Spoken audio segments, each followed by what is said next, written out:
বছর 3 আগের কথা। মোবাইল ফোনের জন্য কলকাতার একটি বড় দোকানে গিয়েছিলাম। স্যামসাং সেট একটা নেব। যে মডেলটা নেব সেটা আগে থেকে ঠিক করে নিয়েই দোকানে ঢুকেছি। ওই সেম মডেল মোবাইল আমার এক বন্ধু কিনেছে। কয়েকদিন আগেই বন্ধুই বলল স্যামসাং ওই সেটটাই নিতে। আমি দোকানে ঢুকতেই স্যার আসুন বলে সম্বোধন করলো।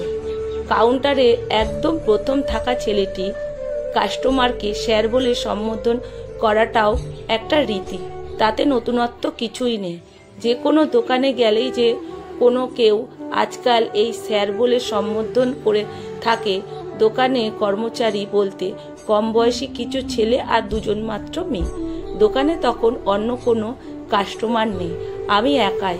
ওদের মধ্যে একটি মেয়ে আমাকে বলল, স্যার আপনি এই দিকটায় চলে আসুন, আমি আপনাকে সেট দেখাচ্ছি। ওদিকটা যেতেই মেয়েটি জিজ্ঞেস করলো, স্যার ভালো আছেন তো? আমি হাসি মুখে বললাম হ্যাঁ। কাস্টমারের সাথে এমন মধুর ব্যবহার আমাকে বেশ মুগ্ধ করলো। মনে হলো দোকানের প্রতিটি ছেলে মেয়েই যেন আমার কত পরিচিত।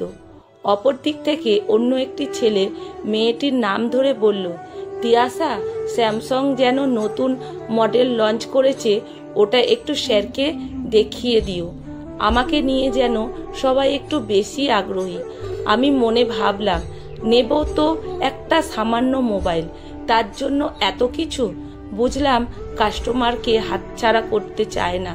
মোবাইলটা ওদের দোকান থেকে কিনেছি তাই, তবেই সেটা বুঝতে আর বাকি রইল না।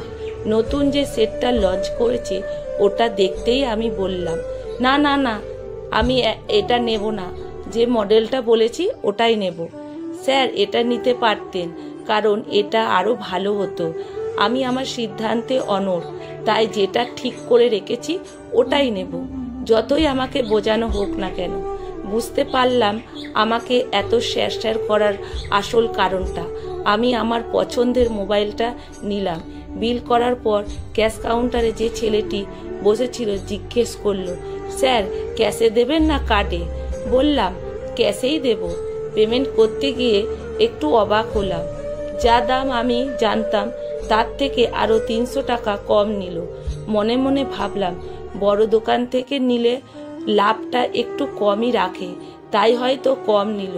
ক্যাশ পেমেন্ট করার পর দোকান থেকে বেরিয়ে আসবো, মেয়েটি বলল, স্যার 5 মিনিট একটু বসলেন না? দেখলাম একটু চেয়ারে এগিয়ে দিয়ে আমার জন্য আমাকে জোর করেই বসিয়ে দিল মেয়েটি। তারপর চা, বিস্কুট, সিঙ্গারা, মিষ্টি একটা প্লেটে দিয়ে মেয়েটি বলল, স্যার এই নিন, খুব বেশি কিছু না, সামান্যই। এমন আতিথেয়তা দেখে জিজ্ঞেস করলাম, আবার এসব কেন? পাশ থেকে অন্য একটি ছেলে বলে উঠল, আপনাকে কাস্টমার হিসাবে দেখিনি স্যার, আপনি শিক্ষক, আপনার প্রতি আমাদের সামান্য সম্মান প্রদর্শন মাত্র। আমি অবাক হয়ে তাকিয়ে আছি, ভাবছি আমাকে এরা চেনে নাকি? আমি যে শিক্ষকতা করি এরা জানলই বা কি করে? জিজ্ঞেস করলাম, তোমরা আমাকে চেনো? কিন্তু আমি তো তোমাদের কাউকে চিনি না। আপনি আমাদের না চিনতে পারেন, কিন্তু আপনাকে কিছুক্ষণ আগেই চিনেছি। অমিতের মাস্টার মানেই আপনি, তার মানে তো আমাদেরও স্যার। আমাদের দোকানে ঢোকার আগেই বাইরে দাঁড়িয়ে আপনি যখন ইতস্তত করছিলেন, অমিত দোকানের ভিতর থেকে আপনাকে দেখতে পেয়ে আমাদের বলল, এই রে, উনি তো আমার স্যার।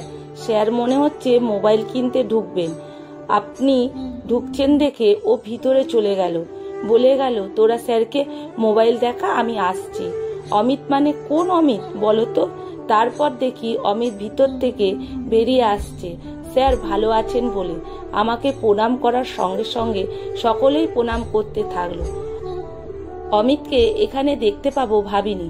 অমিতকে না চেনার কিছুই নেই। যে ছেলেটা কোনোদিন ক্লাসে পড়াশুনো করতো না, পিছন বেঞ্চে বসে দুষ্টুমি করে চলতো, যাকে ক্লাস থেকে কতবার বের করে দিয়েছি, মেরেছি, সেই ছেলেটাকে মনে থাকবে না এটা স্বাভাবিক। কিন্তু সেই অমিত আজ কত শান্ত, কত সংযত, শিক্ষকের প্রতি আজ কত শ্রদ্ধাঞ্জলি। আমি জিজ্ঞেস করলাম, তুই এখানে? স্যার এখানে বছর খানেক আছি, তা এতক্ষণ তোকে দেখলাম না, কোথায় ছিলি? স্যার, একটু দোকানে গিয়েছিলাম। বুঝলাম, আমাকে আপ্যায়ন করার জন্য অমিত আয়োজন করেছিল এতক্ষণ। বললাম, এত সবের কি দরকার ছিল বলতো? স্যার, আপনার জন্য এইটুকু তো করতেই পারি। স্কুলে ভালো ছেলে ছিলাম না, পড়াশোনায় ভালো হতে পারিনি। আপনাদের দেওয়া শিক্ষাই আমাদের চলার পথে থাকবে। আপনাদের শিক্ষা না থাকলে জীবনে বড় হওয়া যায়। শুধু আশীর্বাদ করবেন যেন মানুষ হতে পারি। অমিতকে সেই দিন বুকে জড়িয়ে ধরেছিলাম। শিক্ষকতার জীবনে সেই দিনটা ছিল আমার কাছে এক বড় প্রাপ্তি। শিক্ষকের প্রতি সম্মান, শ্রদ্ধা, ভালোবাসা যে দিনটা ভরিয়ে তোলে যায়, সেই দিনটা তো শিক্ষক দিবস। সেদিন অলিখিত শিক্ষক দিবস পালন করে ফেলেছিল অমিত। সেদিন বুঝেছিলাম শিক্ষকের বসার জন্য একটা চেয়ার সারা জীবনের জন্য থেকে যায়। সেটা যেমন তার কর্মক্ষেত্রে, তেমনি তার কর্মজগতের বাইরেও, এমনকি অবসর জীবন পরেও ভিড়, বাস, ট্রেন থেকে শুরু করে যে কোনো জায়গায় যে কোনো কেউ তার শিক্ষককে দেখলেই তার নিজের আসনটা ছেড়ে দেয়। এ আসলে আর কিছুই না, এ হলো শিক্ষকের প্রতি অগাধ শ্রদ্ধা আর সম্মান। যে সম্মান অমিত একা দেয়নি, তার সহকর্মীরাও সম্মান দিয়েছে। আমাকে একটা কথা ভীষণ সত্য, স্কুল, কলেজ, বিদ্যালয়, পাঠ একদিকে শেষ হয়ে যায়, প্রয়োজন হয়তো ফুরিয়ে যায়, কিন্তু শিক্ষকের অবদান কখনো ফুরিয়ে যায় না। শিক্ষকতার জীবনে আমার ছাত্রছাত্রীরা একে অপরের উপহার আমার কাছে। ওদের থেকে ভালোবাসা আর সম্মান পাই, সেটার থেকে বড় আর কিছু হতে পারে না। অমিতের মতো কত ছাত্রছাত্রী আছে যারা মাস্টার মশাই, দিদিমণিদের অন্তরে আজীবন থেকে যায়। সত্যিই তো, বাবা মায়ের পরে যাদের অবদান জীবনে সুন্দর, তারা আসলে শিক্ষক। শিক্ষক আসলে জীবনের সুন্দর দেবতা। একথা যেমন আমরা জীবনে সত্য, তেমনি আমাদের ছাত্রছাত্রীদের জীবনে অমিতের এমন ব্যবহার আমি সত্যি মুগ্ধ না হয়ে থাকতে পারলাম না। জানি আমি কতটুকু দিতে পারি, কিন্তু ছাত্রছাত্রীরা আমায় যা দিয়ে চলেছে তা হয়তো ভরে যেত আজীবন। ভালো থাকুক সকল ছাত্রছাত্রী, ভালো থাকুক সকল শিক্ষক শিক্ষিকা।